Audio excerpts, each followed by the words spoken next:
घर घर राशन योजना को लेकर दिल्ली के सीएम अरविंद केजरीवाल आज प्रेस कॉन्फ्रेंस को संबोधित उन्होंने किया। केजरीवाल ने कहा कि हमने एक बार नहीं 5 बार केंद्र से मंजूरी ली है। कानूनन किसी मंजूरी की जरूरत नहीं है। राशन की होम डिलीवरी क्यों नहीं होनी चाहिए? आप राशन माफिया के साथ खड़े होंगे तो गरीबों के साथ कौन खड़ा होगा?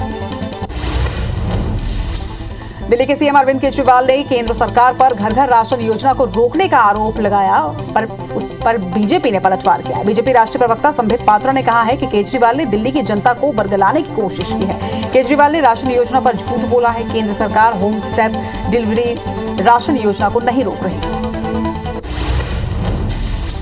पश्चिम बंगाल में बीजेपी विधायक और विपक्ष के नेता शुभेंदु अधिकारी और उनके भाई सोमेंदु अधिकारी के खिलाफ कांठे पुलिस स्टेशन में एफआईआर दर्ज की गई है। दोनों के खिलाफ कांठे म्यूनिसिपैलिटी से राहत सामग्री चुराने के आरोप में केस दर्ज किया गया।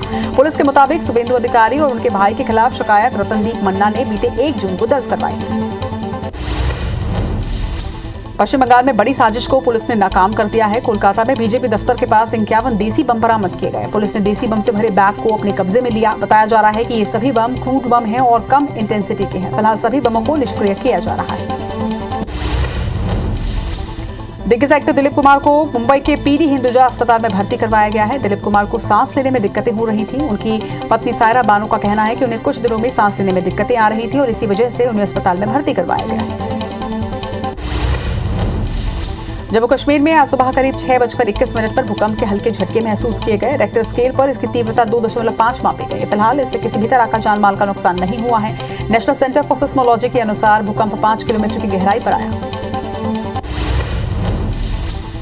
उत्तर प्रदेश के मुरादाबाद की एक फैक्ट्री में भीषण आग लग गई। मुरादाबाद के मोम फैक्ट्री में आगजनी से लाखों रुपए के नुकसान होने की आशंका जताई जा रही है। वहीं सूचना पर दमकल की टीम मौके पर पहुंची और आग पर काबू करने का प्रयास कर रही है। आग कैसे लगी ये अब तक स्पष्ट नहीं हो पाया। केरल में मानसून पहुंचने के बाद अब ये धीरे धीरे दक्षिण भारत के राज्यों की ओर आगे बढ़ रहा है, जिसके चलते दक्षिण भारत के कई राज्यों में बारिश होने लगी है। वहीं आज सुबह से ही तमिलनाडु के रामेश्वरम में तेज बारिश हो रही है। बारिश के चलते जनजीवन यहां प्रभावित है। मानसून की दस्तक से महाराष्ट्र में भी बारिश शुरू हो चुकी है। महाराष्ट्र की राजधानी मुंबई में देर रात तेज बारिश हुई। बारिश के बाद लोगों को गर्मी से तो राहत मिल गई। वहीं मानसून जैसे जैसे आगे बढ़ रहा है वैसे ही मुंबई समेत दक्षिण भारत के राज्यों में बारिश शुरू हो चुकी है। केरल में मानसून के पहुंचने के साथ ही मध्य प्रदेश में भी प्री मानसून ने दस्तक दे दी है, जिसके कारण बीते 24 घंटों में प्रदेश के झाबुआ, अलीराजपुर, रीवा, सिंगरौली, सतना, बालाघाट में हल्की बारिश हुई। वहीं मौसम विभाग के पूर्वानुमान के मुताबिक राजधानी भोपाल समेत जबलपुर, होशंगाबाद, ग्वालियर, चंबल और रीवा संभाग के कई जिलों में बारिश के आसार हैं। मौसम विभाग के मुताबिक मध्य प्रदेश में मानसून 15 से 20 जून के बीच दस्तक दे सकता है। वहीं प्री मानसून के दस्तक के बाद बारिश के कारण अधिकतम तापमान में भी गिरावट देखने को मिल रही है। सबसे ज्यादा अधिकतम तापमान 40 डिग्री सेल्सियस रायसेन में दर्ज किया गया। देश की राजधानी दिल्ली की आबो हवा प्रदूषित होने की खबरें तो आती ही रही हैं, लेकिन अब पानी भी खराब होने की खबर सामने आ रही है। दिल्ली के कालिंदी कुंज के यमुना नदी में जहरीले झाग नजर आए। नदी के पानी में इस तरह के जहरीले झाग दिखने पर उसमें रहने वाले जलीय जीवों और आम लोगों को भी बड़ी समस्या का सामना करना पड़ सकता है।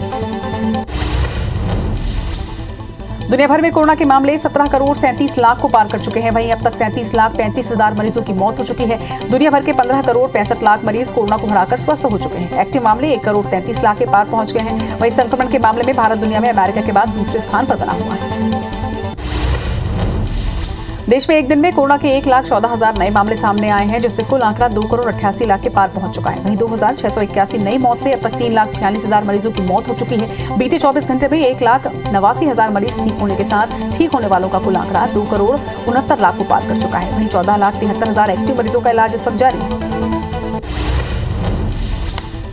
तमिलनाडु में 21,410 नए केस के साथ देश में ये पहले स्थान पर बना हुआ है। यहाँ कुल आंकड़ा 22,16,000 को पार कर चुका है। प्रदेश में 444 मौत से अब तक 26,571 मरीजों की मौत हो चुकी है। वहीं बीते 24 घंटे में 32,472 मरीज डिस्चार्ज होने के साथ कुल आंकड़ा 19,32,000 को पार कर चुका है। तमिलनाडु में 7 जून तक लॉकडाउन लागू है। मध्य प्रदेश में 718 नए केस मिलने से आंकड़ा यहां पर 7,84,000 को पार कर चुका है। वहीं प्रदेश में 38 मरीजों की मौत के साथ कुल आंकड़ा 8,295 पर पहुंच चुका है। बीते 24 घंटे में 2,225 मरीज डिस्चार्ज हुए हैं। राज्य में एक्टिव मरीजों की संख्या की बात की जाए तो ये 11,344 पर पहुंच चुकी है। हालांकि मध्य प्रदेश में कोरोना के केस लगातार कम होते जा रहे हैं। छत्तीसगढ़ में कोरोना के 1356 नए केस सामने आए हैं। वहीं 30 मौत से अब तक 13,192 लोगों की मौत दर्ज की जा चुकी है। 2,908 मरीजों के डिस्चार्ज होने के साथ ठीक होने वालों का कुल आंकड़ा 9,41,000 को पार कर चुका है। वहीं एक्टिव मरीजों की संख्या प्रदेश में 24,895 पर है। रायपुर से 68 और दुर्ग से 20 नए केसों की पुष्टि भी की गई। डबरा में वैक्सीन लगवाने को लेकर बीजेपी के पूर्व पार्षद रमेश साहू और तहसीलदार के बीच विवाद हो गया। विवाद इतना बढ़ा कि मामला थाने तक जा पहुंचा। पूर्व पार्षद ने मामले में वरिष्ठ अधिकारियों से शिकायत करने की बात कही और साथ ही उन्होंने एसडीएम तहसीलदार थाना प्रभारी पर मुकदमा दर्ज करने की मांग की। सागर में ब्लैक फंगस के इलाज में लगाए जाने वाले एम्फोटेरिसिन बी इंजेक्शन लगाने से 27 मरीजों में इन्फेक्शन की शिकायत मिली है, जिसके बाद बुंदेलखंड मेडिकल कॉलेज ने तत्काल प्रभाव से इंजेक्शन पर रोक लगा दी है। वहीं विशेषज्ञों ने मरीजों का सिम्प्टोमेटिक ट्रीटमेंट करवाया। अभी सभी मरीजों के हालात स्थिर हैं। मध्य प्रदेश में ब्लैक फंगस के मरीज अब बढ़ते जा रहे हैं। हाल ही में ब्लैक फंगस के 32 नए मरीज सामने आए। वहीं एक मरीज की मौत भी हुई है, जबकि 31 मरीज पूर्ण रूप से स्वस्थ हो चुके हैं। प्रदेश में ब्लैक फंगस मरीजों का आंकड़ा अब 1,783 पर पहुंच गया है। वहीं 1,483 मरीजों का इलाज इस वक्त चल रहा है, जबकि अब तक 74 ब्लैक फंगस मरीजों की मौत हो चुकी है। राजधानी रायपुर में आज से फिर 18+ वालों का वैक्सीनेशन शुरू हो गया। आज से रायपुर के 31 वैक्सीनेशन सेंटर्स पर टीका लगाने की शुरुआत कर दी गई है। वैक्सीन लगवाने के लिए सीजी टीका पोर्टल पर रजिस्ट्रेशन करवाना होगा। बता दें कि कल कोविशील्ड वैक्सीन की 1,41,000 डोज रायपुर पहुंची है। छत्तीसगढ़ में वैक्सीनेशन में भी वीआईपी कल्चर हावी है। इसके लिए अलग से कैंप भी बनाए गए हैं, जहां वीआईपी और उनके परिजन जाकर वैक्सीन लगवाते हैं। बस उनकी उम्र 18 से अधिक होनी चाहिए। रजिस्ट्रेशन की भी यहां पर आवश्यकता नहीं होती। वहां पहुंचने पर संबंधित अधिकारी का नाम बताना है। इसके बाद ऑन द स्पॉट रजिस्ट्रेशन होता है। छिंदवाड़ा के परासिया से एमएलए सोहन वाल्मीकि ने पहल करते हुए वैक्सीन लगाने पर इनाम देने की घोषणा की। इनाम के रूप में विधायक निधि से जनपद पंचायतों को 10 लाख रुपए के विकास कार्य और ग्राम पंचायतों में सामुदायिक भवन बनवाकर दिए जाएंगे। इसके लिए एमएलए ने जनपद पंचायत परसिया के सीईओ को एक पत्र भी लिखा है। आम आदमी पार्टी के प्रदेश अध्यक्ष कोमल हुपेंडी ने जगदलपुर में बीजापुर के जिला प्रशासन पर पार्टी की जांच दल को रोकने का आरोप लगाया है। कोमल हुपेंडी का आरोप है कि प्रदेश सरकार के इशारे पर उनके दल को रोका गया। इसके विरोध में आप पार्टी रायपुर में धरना देगी। वहीं हुपेंडी ने सिलगेर मामले में निष्पक्ष जांच कर दोषियों के खिलाफ कड़ी कार्रवाई की मांग रखी है। मंदसौर में किसान आंदोलन की चौथी बरसी पर आज किसान संगठन के नेताओं और कांग्रेस नेताओं ने गोलीकांड में मृतक किसानों के गांव जाकर उन्हें श्रद्धांजलि अर्पित की। ग्राम चक्रावत और चिलौद पिपलिया में किसानों की मांगों के लिए आगे के आंदोलन की रणनीति तैयार की। बढ़ते पेट्रोल डीजल के बढ़ते दामों पर इन दिनों कांग्रेस ने केंद्र सरकार के खिलाफ मोर्चा खोल रखा है। गृह मंत्री ताम्रध्वज साहू ने केंद्र सरकार के खिलाफ अपनी प्रतिक्रिया देते हुए कहा कि जब केंद्र में कांग्रेस की सरकार थी और पेट्रोल और डीजल के भाव थोड़े बढ़ते थे, तब भाजपा के लोग हाय तौबा मचाते थे। अब भी अगर उनमें थोड़ी भी इलाज है तो वो अपनी सरकार से मूल्य कम करने के लिए कहें। इधर दुर्ग लोकसभा सांसद विजय बघेल ने का कहना है कि पेट्रोल डीजल के दाम शराब से तो सस्ते ही हैं, तो उन्होंने ये भी माना कि दाम वाकई बढ़े हैं, लेकिन हम अपने स्तर पर सरकार से दाम कम करने के लिए चर्चा भी कर रहे हैं। प्रधानमंत्री भी इस विषय को गंभीरता से लेते हुए काम कर रहे हैं। पेट्रोल के लगातार बढ़ते दामों के खिलाफ जबलपुर में युवक कांग्रेस ने अलग अंदाज में विरोध जताया। युवक कांग्रेस ने एक्सचेंज मेला लगाया, जहां पर लोग अपनी बाइक देकर साइकिल ले सकते हैं।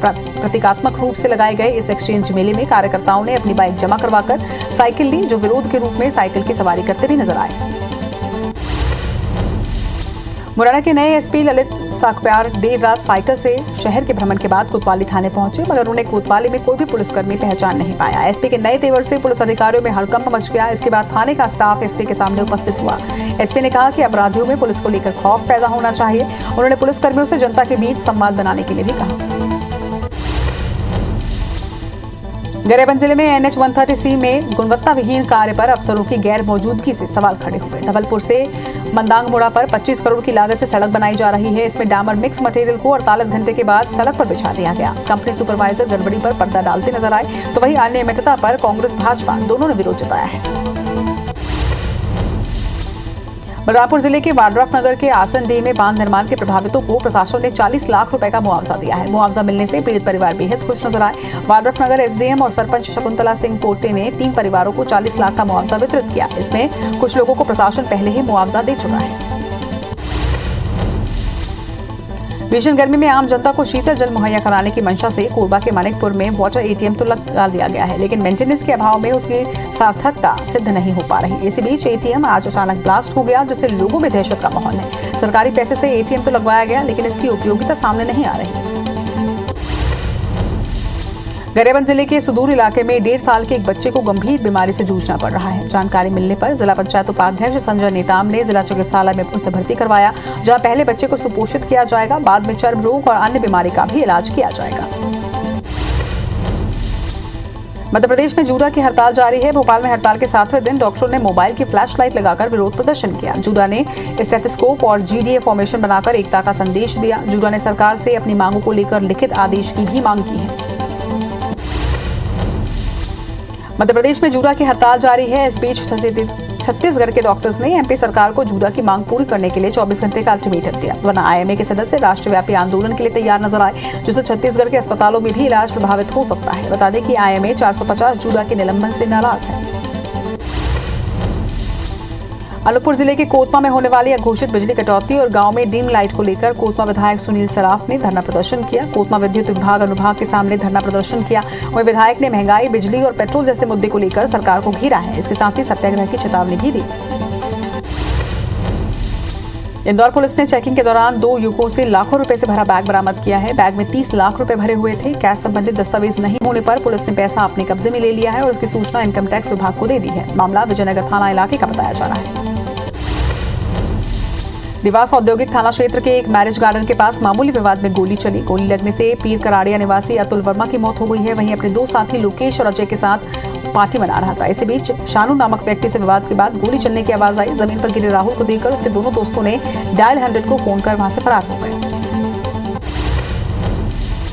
रतलाम पुलिस एक बार फिर से सवालों के घेरे में है। आरोप है कि पुलिस ने एक बुजुर्ग को कच्ची शराब बेचने के आरोप में इतना पीटा कि उसकी मौत हो गई है। बताया जा रहा है कि बुजुर्ग को कच्ची शराब बेचने के आरोप में पूछताछ के लिए थाने लाया गया था। आधे घंटे की पूछताछ के बाद उसे वापस घर छोड़ दिया गया। उस वक्त बुजुर्ग बेहोशी की हालत में था। बड़वानी के जामली कोविड सेंटर में पदस्थ डॉक्टर सन्नी सोनी और वार्ड बॉय सचिन चौहान ने 2 युवकों पर मारपीट का आरोप लगाया है। दोनों युवक राकेश धारसे और अमन भालसे ने कोविड सेंटर के स्टाफ रूम में घुसकर डॉक्टरों से मारपीट की और बीच बचाव में आए वार्ड बॉय को भी पीटा। घटना के बाद पुलिस ने दोनों ही आरोपियों को हिरासत में ले लिया है। गुना जिले में एक आरक्षक का 2 युवतियों के साथ अश्लील डांस करते हुए वीडियो सामने आया। आरक्षक के साथ एक अपहरण कांड का मुख्य आरोपी भी ठुमके लगाता नजर आ रहा है। ये वीडियो 4 वर्ष पुराना बताया जा रहा है। वहीं वायरल वीडियो सामने आने पर एसपी ने आरक्षक को सस्पेंड कर जांच बिठा दी। रायपुर में अपहरण और हत्या के 3 आरोपियों को पुलिस ने गिरफ्तार किया है। आरोपियों ने बेंगलुरु में एक मासूम की अपहरण के बाद हत्या कर दी थी और रायपुर में 25 लाख रुपए की फिरौती के लिए फोन किया। बेंगलुरु पुलिस ने रायपुर पुलिस की मदद से आरोपी को गिरफ्तार कर बेंगलुरु वापस भेज दिया है। कबीरधाम जिले की पंडरिया पुलिस ने नाबालिग से दुष्कर्म के आरोपी को गिरफ्तार कर लिया है। इसके साथ ही लखनऊ से आरोपी के कब्जे से नाबालिग को बरामद कर परिजनों को सौंपा गया है। पुलिस ने मुखबिर की सूचना पर आरोपी ओम प्रकाश को लखनऊ से गिरफ्तार किया। पूछताछ में नाबालिग ने शादी का झांसा देकर दुष्कर्म करने की जानकारी दी। जगदलपुर शहर के बोधघाट पुलिस ने बाइक चोरी करने वाले एक शातिर चोर को गिरफ्तार किया है। आरोपी के पास से चोरी के 4 वाहनों को भी जब्त किया गया। पुलिस के अनुसार आरोपी ने शहर के नया पाराकोट, तिराहा, नया मुंडा और बस्तर में इन मोटरसाइकिलों की चोरी की थी। जब्त वाहनों की कीमत 1.5 लाख रुपए बताई जा रही है। दतिया जिले के रामगढ़ काली मंदिर में चोरी की घटना सामने आई है। चोरों ने देर रात चोरी की घटना को अंजाम दिया। वहीं चोरों ने मंदिर के पास के खेत में दान पेटी को भी फेंक दिया। देवी मंदिर में 1 साल में दूसरी बार चोरी की घटना घटित हुई है। वहीं चोरी की सूचना मिलने पर तहसीलदार, एसडीओपी ने लोगों से जानकारी ली। नरसिंहपुर के तेंदुखेड़ा से अपहरण की गई मासूम बच्ची का शव पड़ोस के सूने मकान में मिला। इस घटना का पता चलते ही क्षेत्र में तनाव बढ़ गया। वहीं मामले की गंभीरता को देखते हुए नरसिंहपुर एसपी और एडिशनल एसपी मौके पर पहुंचे। क्षेत्र में भारी पुलिस बल को भी तैनात किया गया है और लोगों को समझाइश दी जा रही है। इधर एसपी ने दोषी को कड़ी सजा दिलाने का आश्वासन दिया है। रीवा के सिटी कोतवाली थाना क्षेत्र अंतर्गत मीटर रीडिंग लेने के बहाने 2 बदमाशों ने लूट की घटना को अंजाम दिया है। बदमाशों ने चाकू की नोक पर एक परिवार को करीब 2 घंटे तक बंधक बनाकर रखा और फिर बाद में बदमाशों ने 1 लाख रुपए नकदी समेत जेवरात लूटकर यहां से फरार हो गए। मामले में पुलिस की टीम जांच में जुट गई। कोरबा में एक महिला ने नाबालिग लड़के को झांसे में लेकर उसको अगवा कर लिया। महिला ने पहले 14 साल के नाबालिग लड़के को प्रेम के जाल में फंसाया और उससे शारीरिक संबंध भी बनाए। बाद में महिला अपने 2 बच्चों को छोड़कर नाबालिग प्रेमी के संग भाग गई। नाबालिग के परिजनों ने अगले दिन उसके लापता होने की जानकारी दी, जिसके बाद पुलिस ने महिला को गिरफ्तार कर जेल भेज दिया। भिलाई की रेजिनेट केमिकल फैक्ट्री में बीती रात भीषण आग लग गई। बीएससी और निगम की दमकल टीम ने बड़ी मशक्कत के बाद इस आग पर काबू पाया। बताया जा रहा है कि आगजनी में लाखों की नैप्थेलिन जलकर खाक हो गई। हालांकि आग लगने का कारण अब तक स्पष्ट नहीं हुआ है। वहीं पुलिस मामले में कारणों का पता लगा रही है। जशपुर जिले के राजपुर इलाके के जंगल में एक हाईवा लावारिस हालत में मिली, जिसमें 24 घंटे से आग जल रही थी। आग से हाईवा जलकर राख हो चुकी थी। वहीं ट्रक ड्राइवर और कंडक्टर का कहीं भी आता पता नहीं है। लावारिस हालत में मिलने से लोग कई तरह की आशंकाएं भी जता रहे हैं। बहरहाल पुलिस की टीम मौके पर पहुंचकर जांच में जुट गई। पन्ना कटनी मार्ग पर विक्रमपुर गांव में करीब 3 दिन से बाघिन ने डेरा जमाया है। इससे गांव में दहशत का माहौल है। हालांकि बाघिन की जानकारी लगते ही मौके पर पन्ना टाइगर रिजर्व की रेस्क्यू टीम पहुंची और बाघिन को गांव से जंगल की ओर खदेड़ा जा रहा है, लेकिन टीम को अब तक सफलता हाथ नहीं लग पाई। इंदौर के अलग अलग मुक्तिधाम में सालों से अपने विसर्जन को तरस रही अस्थियों का इंतजार आज खत्म हो गया। संस्था पुरुषार्थ ने नगर निगम के साथ मिलकर आज शहर के अलग अलग 8 मुक्तिधामों से 150 से अधिक अस्थियों को संग्रहित किया और उनका विसर्जन हिंदू रीति रिवाजों के साथ नर्मदा नदी में खेड़ी घाट पर किया गया।